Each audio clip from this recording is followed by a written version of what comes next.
Mother, I have a question and I really hope you can answer it. What is it? I've noticed ever since you got divorced you have never dated anyone else. Don't you feel lonely? No, I'm not really the dating type. I actually met your father when he was working as a lawyer on a case I was also working on. But we were opposing each other. But he won that case fair and square, and I was very impressed with his skill and brilliance in court. Later I arranged to meet with him at a bar, and the more I learned about his background, the more I felt I could start a family with him. We got married a year later. And that was your only motivation? To have children? No, but it was clear he was just as focused on finding a good woman to be a mother to his children as I was to find a man to be a good father to my children. The problem? He wasn't that good of a husband. As soon as James was born, he began to sneak around with other women. You know the rest. Do you regret marrying him? Oh, no. A union that produced children like you and James, even if it ended badly, was still worth the trouble. And why are you asking such questions now? Is something wrong? I've noticed since the General Assembly last week you seem awfully depressed. I miss my father and I kind of wish you'd get married again so I could have a new father, maybe even a better one than the first one. Oh, Debbie.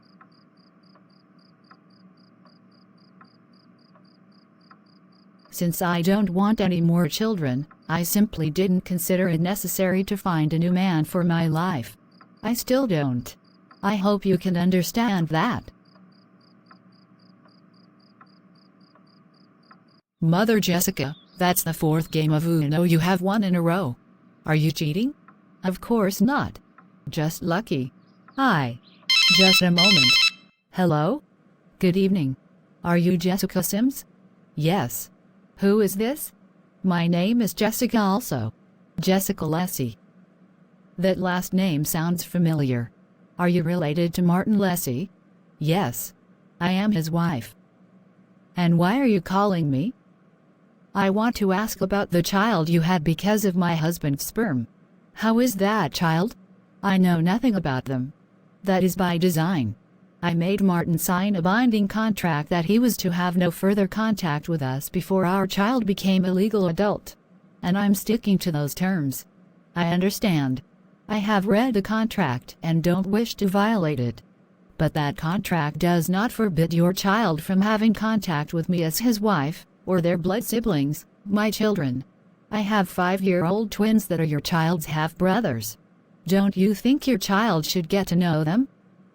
Are you saying you want to come visit us and bring the twins over to us?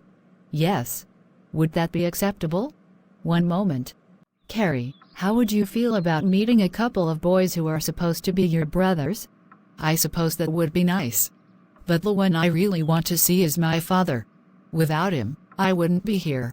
Mother Jessica, can you let me at least talk to him? Perhaps it is time to reconsider the contract. Mrs. Lessie, I have one question. Is your husband around? As a matter of fact, he is in the other room. Please put him on. I will speak with him now. This is Dr. Martin Lessie. To whom am I speaking? This is Jessica Sims.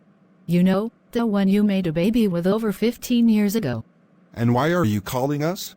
Your wife contacted me and wants our child, a girl named Carrie, to meet your twin sons. Are you saying you were not aware of this? No, I wasn't.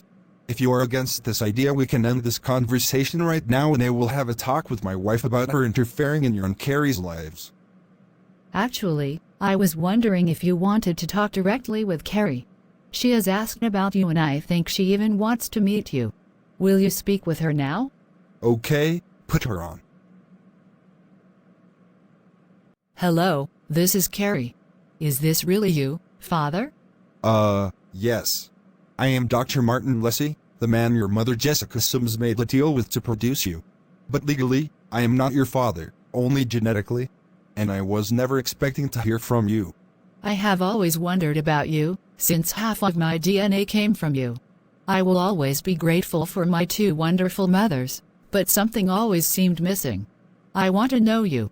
I and my family live in Miami now, but if you like, maybe we could meet up where you live and you show me your home. It's a small town in East Texas, not that much to see. But I'd love to meet you, yes. Anyway, thanks for talking with me. Goodbye. Thank you, Mother Jessica. To finally hear my father's voice, to know him as a person. You have no idea how happy that makes me. I'm glad it worked out. I'd arrange a trip for us to visit your father and his family, but we can't afford it. He will have to come to us. He already offered to do just that. I really hope you and he like each other.